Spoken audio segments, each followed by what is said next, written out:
Hello boys and girls, it's Daddy Drakesden, and today I have an interesting video.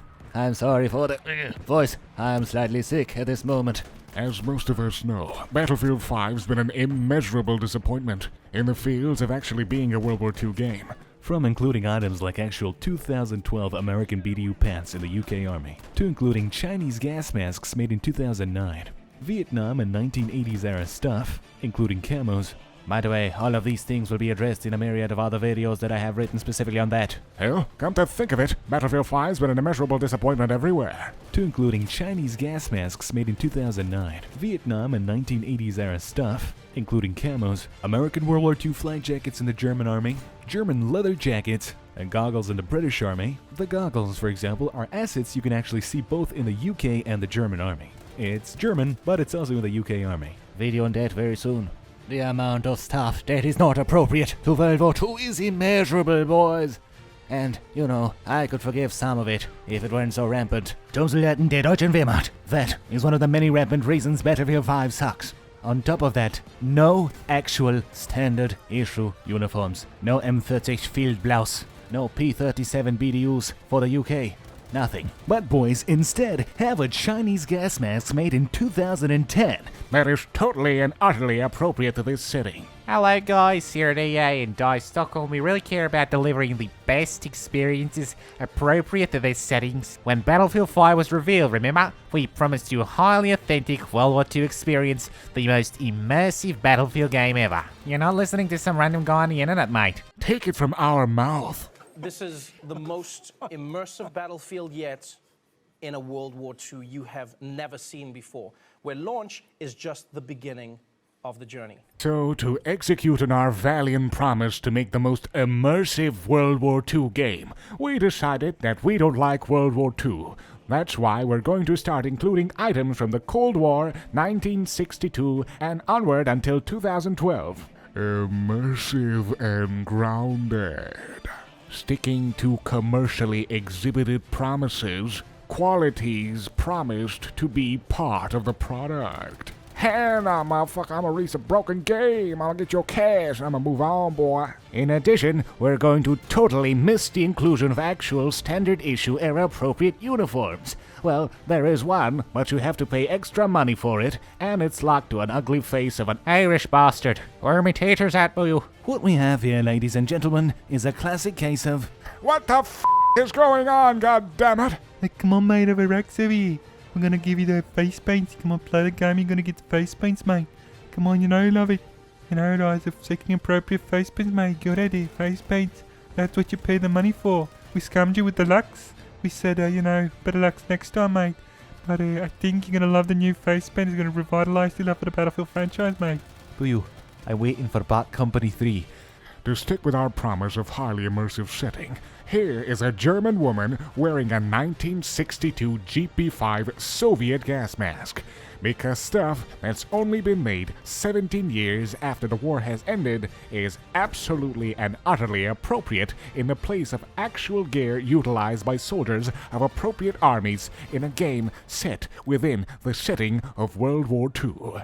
Grounded, realistic, immersive, give me money or I'm gonna f*** your mom. Thank you. But, Comrade Drakesden, DICE has never ever come out and promised high degrees of hysterical accuracy. Remember? They always say fun over authenticity. Well, that's where you're wrong, Jimmy boy. Well, most certainly, fun should always come before authenticity. The exact same thing was executed tastefully in Battlefield 1, where the visual identity of the setting was highly immersive without the compromise of gameplay. In Battlefield 5, soldiers lacking actual appropriate uniforms and sporting items from far into the future, that doesn't affect gameplay. But it does affect the visual identity, which is entirely inappropriate and goes against a direct promise the DICE has made. Indeed, they have actually promised a high degree of historical accuracy in these exact words. More on that in a future video.